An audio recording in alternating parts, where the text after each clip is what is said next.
Olá, eu sou a professora Lucília Lopes e vou me descrever para vocês. Sou uma mulher branca com cabelos longos e cacheados. Atrás de mim estão algumas prateleiras coloridas com materiais artísticos e algumas referências bem pessoais. Em destaque está uma representação de uma das imagens mais reproduzidas no mundo. É a xilogravura A Grande Onda sobre Kanagawa, do artista japonês Katsushika Hokusai, que mostra oscilando ali precariamente no Mar Furioso alguns barcos que parecem prestes a serem engolidos pela onda gigantesca. O pintor ainda dá a impressão de mais perigo por meio do céu ameaçador por detrás do Monte Fuji, ali no centro da cena, bem ao fundo. A obra sugere a fragilidade da existência humana perante as forças da natureza. É uma das imagens mais icônicas sobre o poder do mar, que inspira muitos artistas desde 1830, o ano da sua primeira publicação. Falando em mar, oceano, continentes, o quanto de água separa tantas pessoas que são tão próximas e ao mesmo tempo tão distantes. Você prestou atenção no título da aula de hoje? O mar me quer. Por acaso não seria mal me quer? Aquela brincadeira, lembra? Das pessoas apaixonadas que começam a despetalar as coitadas das flores que não tem nada a ver com a apaixonite não correspondida da pessoa? E ainda ficam, mal me quer, bem me quer, mal me quer, bem me quer. Já reparou que, na maioria das vezes, o resultado da frase é a que iniciamos? Assim, se iniciamos com a fala bem me quer, o resultado provavelmente será bem me quer. E se iniciamos com a frase mal me quer, o resultado será mal me quer. Não tem nada a ver com acaso, nem se ele está apaixonado ou ela corresponde. Bom, tchau pra lá. O título não está errado, não. É Mar Me Quer mesmo. Porque esse é o título de um romance do escritor moçambicano Mia Couto. Vem ler comigo um trecho desse romance.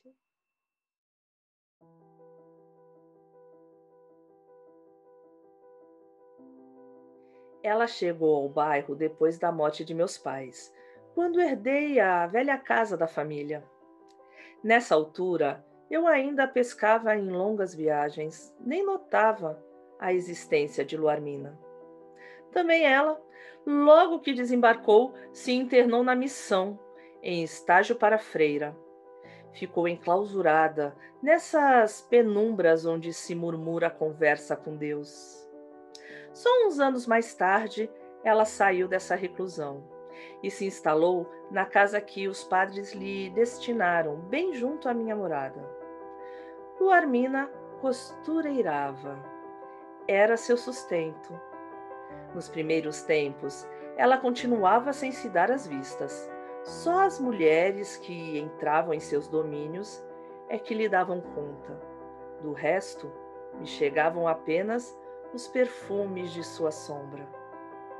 Um dia, o padre Nunes me falou de Luarmina, seus brumosos passados.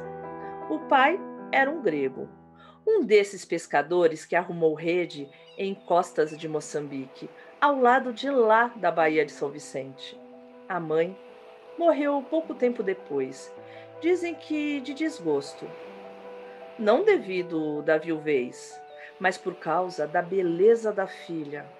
Ao que parece, Luarmina endoidava os homens graúdos que abutreavam ao redor da casa. A senhora maldizia a perfeição de sua filha. Dize que, enlouquecida, certa noite intentou de golpear o rosto de Luarmina, só para a enfeiar e, assim, afastar os candidatos. Depois da morte da mãe, enviaram Luarmina para o lado de cá, para ela se amoldar da missão, entregue à reza e crucifixo.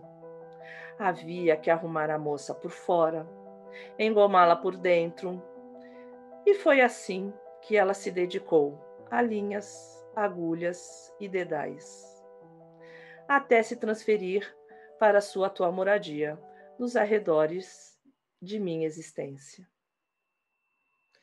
Na verdade, Mia Couto se chama Antônio Emílio Leite Couto, mas ele adotou o nome Mia porque tinha uma paixão por gatos e porque o seu irmão não sabia pronunciar o nome dele direito quando era criança.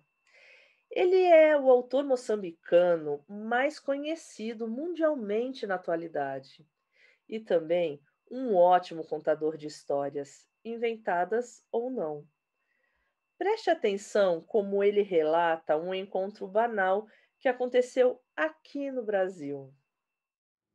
Eu tenho que dizer vou contar um pequenino episódio para depois introduzir ah, este sentimento que eu tenho, que é um sentimento que me ocupa, que me invade sempre que eu estou no Brasil.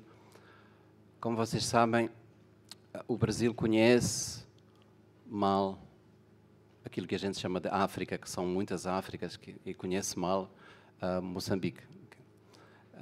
Está melhorando, eu acho que sim, acho que alguma coisa está fazendo, mas em geral o cidadão comum com quem eu cruzo na rua, quando eu falo de Moçambique, há ali uma espécie de uma nuvem que passa no olhar da pessoa e eu vejo que não se sabe. Então eu estava em São Paulo há umas 3 semanas atrás e eu era o último cliente num restaurante que estava sendo servido pelo último dos funcionários, dos empregados, e por causa dessa solidão, esse empregado ficou junto à minha mesa e fez-me companhia, e foi uma boa companhia. Ele era um moço negro, jovem, muito falador, muito simpático, curioso, e que, em certo momento, surgiu esta coisa inevitável, dizer, bom, e você, de onde é? Eu expliquei que era de Moçambique, e ele, para minha surpresa, ele disse, eu vi logo. E eu fiquei pensando, como? Ele disse assim, o sotaque. E eu aí comecei quase a explicar, porque eu quase sinto um sentimento de culpa por não ter outro sotaque. E ele pôs-me a mão no ombro, consolando-me, e disse assim, não fique triste não, porque ao menos você chegou ao Brasil e já está falando português, disse. Porque, segundo ele disse, há muito outro gringo, eu seria um outro gringo, há muito outro gringo que nunca aprende, nunca aprende. Então, embalado nesta coisa que é pensarmos que alguém, por ser de raça negra, obrigatoriamente a gente tem... Eu vou-vos confessar, sinto essa coisa, quando vejo um brasileiro negro, eu sinto uma coisa que é uma espécie de parentesco. Eu vou ao encontro de alguém, que já seria a minha família, mas isso também é um equívoco, não é? Obviamente é um equívoco, porque as proximidades devem ser feitas, fundadas noutras coisas. E aquele encontro mostrava-me isso mesmo, porque eu já perguntando aquela coisa também que é realmente equivocada, que é: e você sabe de onde é que são os seus antepassados? Perguntei a ele, e ele respondeu convictamente, sei, todos. Ele disse, todos. Eu disse, fantástico, porque também não é muito comum, não é? E ele responde-me assim, os meus antepassados são todos da terra do rei. E eu comecei a pensar, até o rei do Congo, o rei Suásio, assim. E ele responde, não, do rei Roberto Carlos, disse ele. E ficou surpreso que eu não soubesse essa coisa absolutamente assim, obrigatória, que é conhecer Cachoeiro de Itapemirim, que eu agora não me esqueço. Não. Você sabe onde fica o país em que esse escritor nasceu? Moçambique. Sabe qual o idioma que se fala por lá? Moçambique fica no continente africano, é um dos 9 países em 4 continentes diferentes que compartilha o idioma português. Os países Portugal, Guiné-Bissau, Angola, Cabo Verde, Brasil, Moçambique, Timor-Leste, São Tomé e Príncipe e Guiné Equatorial são unidos pelo mesmo idioma. Com isso, podemos dizer que o Brasil é um dos países lusófonos. Lusófono, adjetivo que classifica os países que têm o português como língua oficial ou dominante. Preste atenção no mapa que assinala os países lusófonos. Observando o mapa, você percebe que o idioma abrange uma área muito grande, mas distante uma da outra. Isso acabou criando muitas diferenças na pronúncia, gramática e também no vocabulário. Mesmo assim, ainda falamos o mesmo idioma. No início dessa aula, lemos um trecho do livro Mar Me Quer. É desse mesmo livro o famoso e genial pensamento: sou feliz só por preguiça. A infelicidade dá uma trabalheira pior que doença. É preciso entrar e sair dela, afastar os que nos querem consolar, aceitar pêsames por uma porção da alma que nem chegou a falecer. Mia Couto lançou em 1991 um livro chamado Cronicando, uma brincadeira com a palavra crônica. Aliás, as crônicas de Mia Couto captam os instantes históricos de Moçambique com um olhar irônico e bem atento ao mundo atual. Você sabe o que é crônica?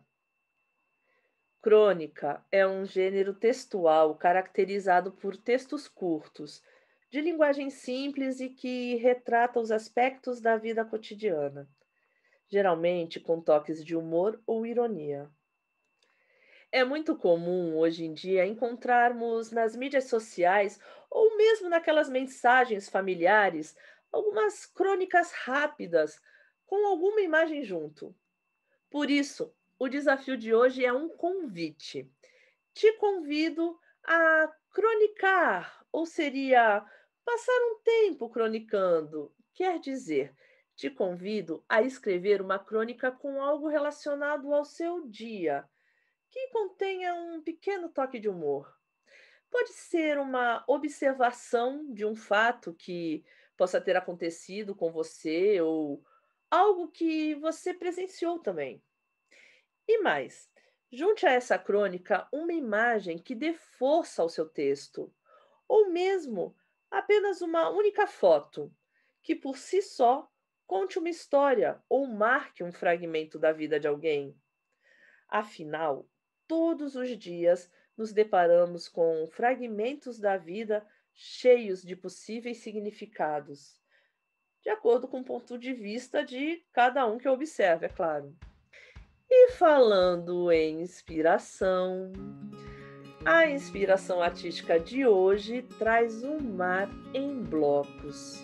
Ou será apenas uma inspiração das asas da gaivota? Quer conferir? Vem comigo!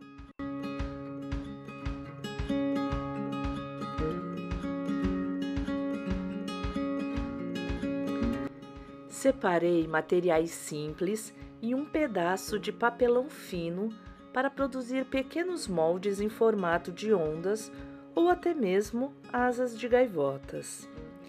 Em uma tira de papel firme, marquei com esses moldes vários blocos com tamanhos variados, utilizando canetas hidrocor em 2 tons de azul. No final, esfumei com lápis de cor em tons bem próximos dos utilizados, os cantos de cada bloco colorido.